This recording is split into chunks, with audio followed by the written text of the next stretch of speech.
B and B S C part second online classes में आपका स्वागत है। आज अपन बात करेंगे मानव प्रकृति।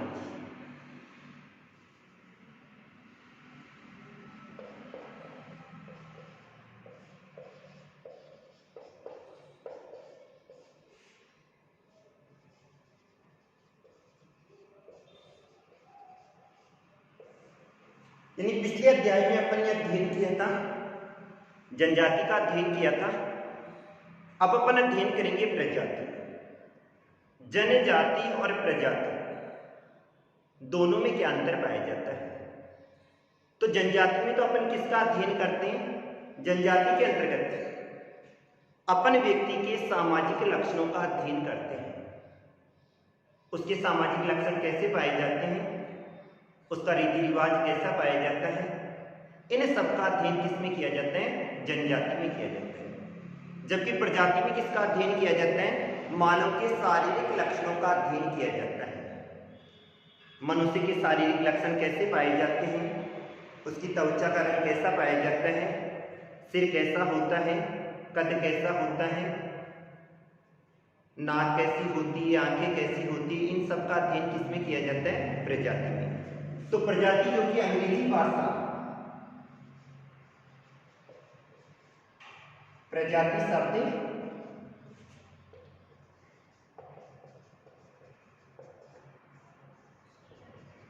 अंग्रेजी भाषा की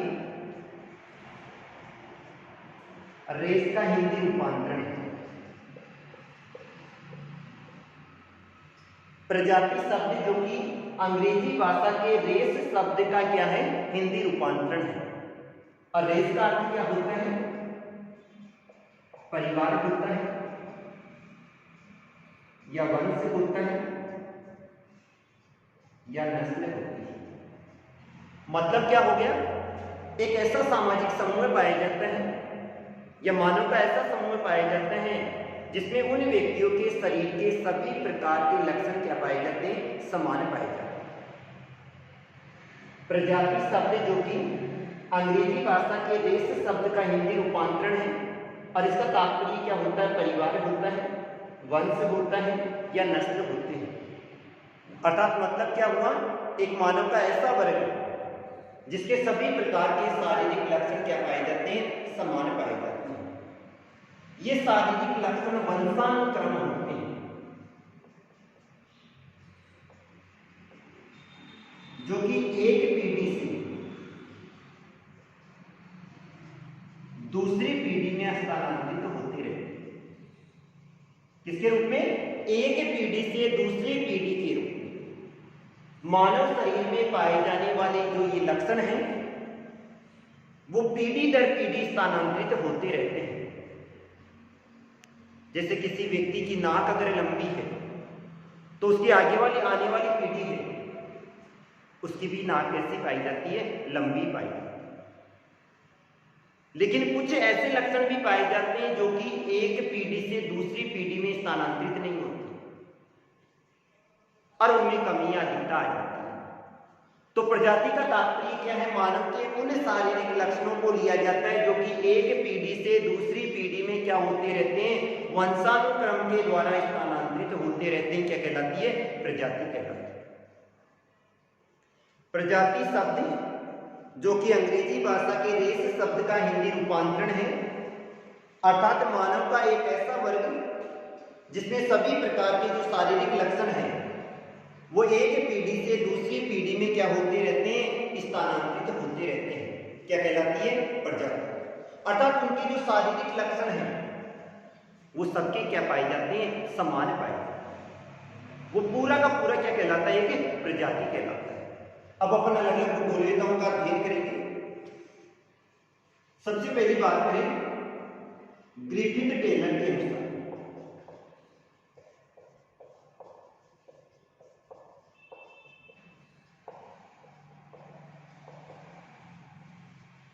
ग्रिफिथ टेलर ने क्या कहा था?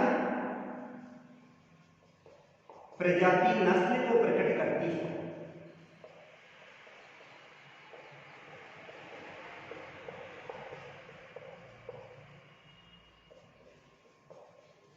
न कि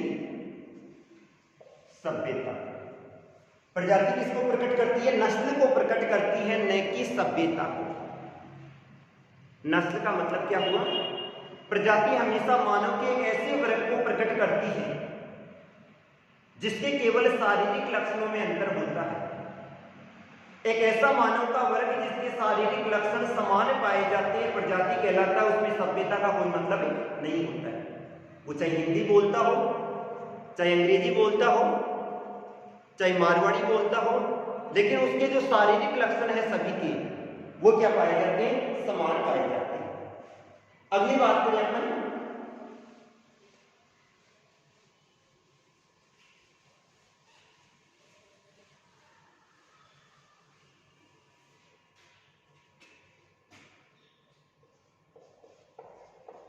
विडाल डी ला ब्लास के अनुसार ग्रिफिथ टेलर ने तो क्या कहा था? प्रजाति नस्ल को प्रकट करती है, न कि सभ्यता। विडाल डी ला ब्लास के अनुसार मानव प्रजाति का वर्गीकरण मानव के शारीरिक लक्षणों के आधार पर किया जाता है, उसके शरीर की आकृति के आधार पर होता है। विडाल डी ला ब्लास के अनुसार मानव प्रजाति का जो वर्गीकरण है वो मनुष्य के शारीरिक लक्षणों के आधार पर किया जाता है। उसकी भू आकृति, उसकी शरीर की आकृति के आधार पर किया जाता है। उसकी शरीर की आकृति कैसी पाई जाती है, इसे क्या कहा जाता है? प्रजाति कहा जाता है। इसके बाद में है कोबर के अनुसार।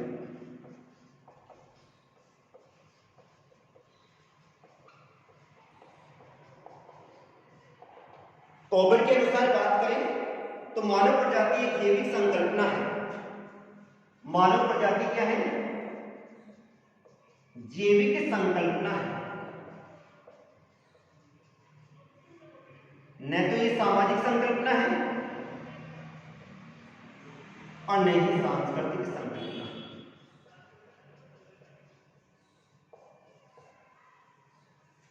कोबर के अनुसार प्रजाति एक जैविक संकल्पना है। ये वाली न तो सामाजिक संकल्पना है और न ही सांस्कृतिक संकल्पना है। अर्थात इसमें केवल जीवन की पद्धति को लिया जाता है, जिसमें व्यक्ति के किसको लिया जाता है? शारीरिक लक्षणों को लिया जाता है। इसके बाद में आता है हेडन के अनुसार।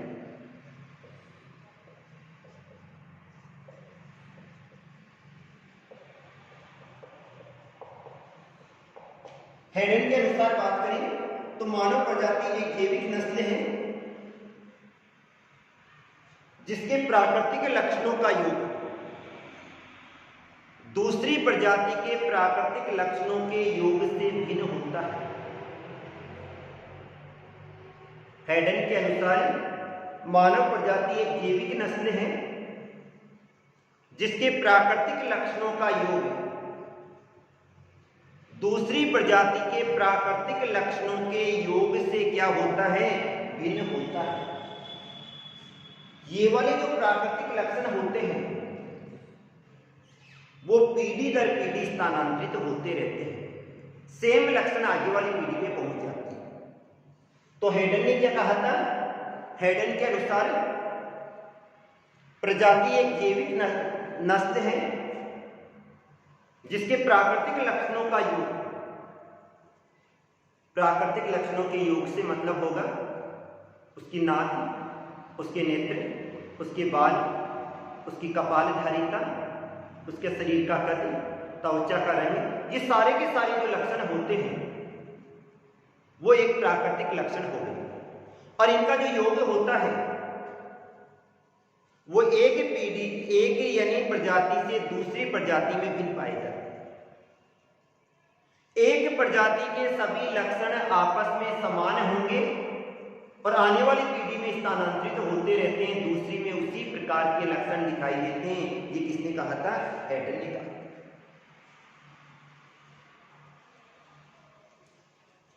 इन सबकी परिभाषा का अध्ययन विडाल डी ला ब्लास, कोबर, हेडन और ग्रिफिथ।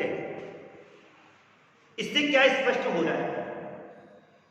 तो इससे स्पष्ट यही हो रहा है, मानव प्रजाति का तात्पर्य एक ऐसे वर्ग से होता है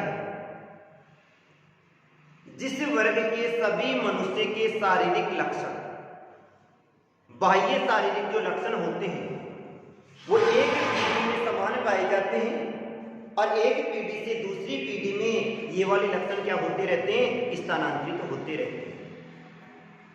जिसमें त्वचा के रंग को लिया जाता है, नेत्रधारिता को लिया जाता है, उसके कपाल सूचकांक को लिया जाता है, शरीर के कद को लिया जाता है, सिर की लंबाई चौड़ाई को लिया जाता है, नाक के चपटेपन को लिया जाता है, नुकीलेपन को लिया जाता है। ये सारे के सारे जो लक्षण होते हैं, ये समस्त लक्षण एक पीढ़ी से दूसरी पीढ़ी में स्थानांतरित होते रहते हैं, आते जाते रहते हैं। यहां तक कि उसके रक्त गुण भी समान पाए जाते हैं। ब्लड कॉम्बिनेशन है वो भी लगभग क्या पाया जाता है? समान पाया जाता है। तो प्रजाति मानव के एक प्रजाति के अंतर्गत मानव के उन शारीरिक लक्षणों को लिया जाता है जो कि बाहर से दिखाई देते हैं। ये समस्त शारीरिक लक्षण एक पीढ़ी से दूसरी पीढ़ी में स्थानांतरित होते रहते हैं और एक प्रजाति से दूसरी प्रजाति में ये क्या पाए जाते हैं? भिन्न पाए जाते हैं। अब बात आती है मानव प्रजाति की विकासिका। भाई मनुष्य तो समान होनी चाहिए। मनुष्य की जो उत्पत्ति हुई है, संरचना हुई है या जो रचना हुई है, उसके बाद में मनुष्य सभी जगह मनुष्य का कद हो, चाहे त्वचा का रंग हो, ये सारे समान होनी चाहिए। लेकिन इनमें अंतर किसके कारण से आएगा? तो ये वाला 4 कारकों के कारण से।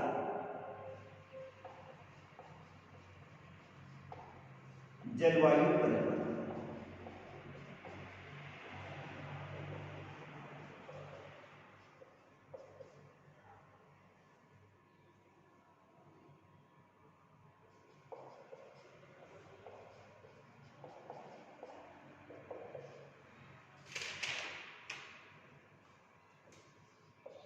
छांट तथा जैविक परिवर्तन।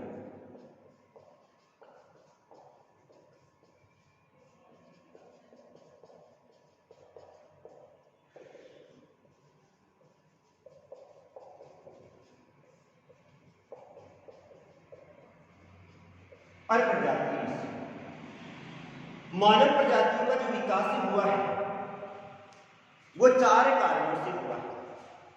सबसे पहले आता है जलवायु परिवर्तन। संपूर्ण विश्व का अध्ययन करें तो संपूर्ण विश्व में समान प्रकार की जलवायु नहीं पाई जाती। किसी क्षेत्र में उष्ण जलवायु पाई जाती है, किसी क्षेत्र में शीत जलवायु पाई जाती है, तो किसी क्षेत्र में समशीतोष्ण जलवायु पाई जाती है। अब अपन अध्ययन करें, जिन क्षेत्रों में शीत जलवायु पाई जाती है वहां के लोगों की त्वचा का रंग कैसा होता है? गोरा होता है। और जिन क्षेत्रों में उष्ण जलवायु पाई जाती है वहां के लोगों की त्वचा का रंग कैसा होता है? काला होता है।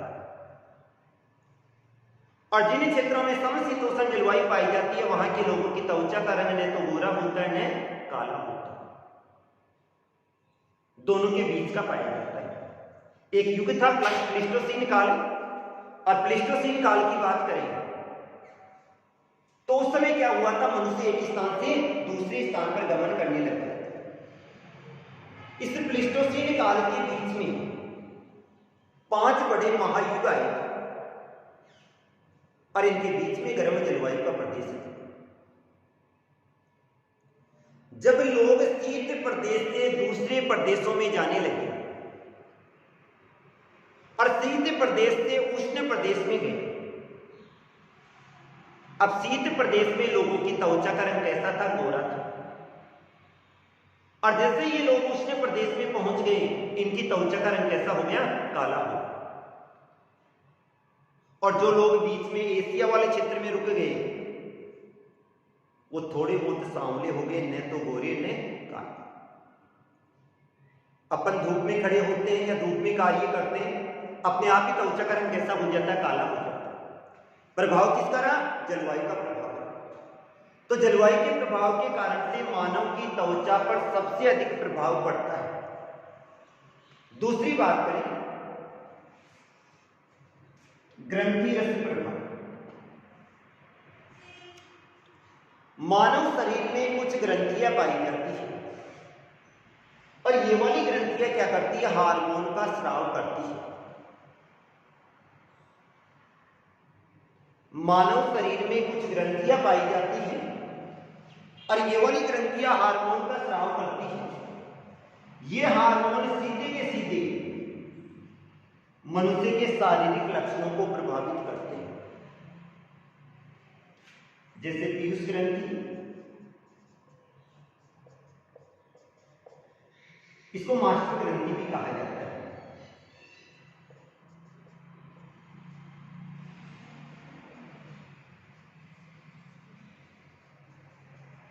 थायराइड, एड्रिनल, पीनियन आदि ग्रंथियां पाई जाती हैं।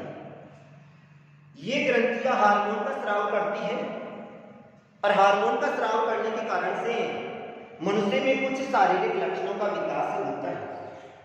जैसे पीयूष ग्रंथि असाधारण विकसित हो जाएगी। कौन सी वाली? पीयूष ग्रंथि। तो मनुष्य की ठोड़ी और नाक दोनों अविकसित हो जाएंगे, छोटे रह जाते हैं। ठोड़ी भी छोटी रह जाएगी और नाक भी क्या रह जाएगा? छोटा रह जाता है। अगर थायराइड ग्रंथि विकसित हो जाएगी तो मनुष्य का कद भी छोटा रह जाएगा, बाल भी छोटे रह जाएंगे, भौहें भी छोटी रह जाती है, नाक भी छोटा रह जाता है। और एड्रिनल जो ग्रंथि है इसका प्रभाव किस पे पड़ता है? मनुष्य के त्वचा के रंग पे पड़ता है और उसके कारण से मनुष्य की त्वचा का रंग क्या हो जाता है? प्रभावित हो जाता है। जैसे अपन ने अध्ययन किया था, जनजातियों का अध्ययन किया था, बुश्मेन और पिग्मी जो जनजाति है उन दोनों में थायराइड ग्रंथि अविकसित थी। बुश्मेन और पिग्मी जनजाति में थायराइड ग्रंथि अविकसित होने के कारण से उनकी जो त्वचा का रंग था, वो कद था, वो कद क्या रह गया था? छोटा रह गया। अतः उनको नाटे कद वाले लोग कहा जाता है। इसके बाद में अपनी बात करें छांट तथा जैविक परिवर्तन।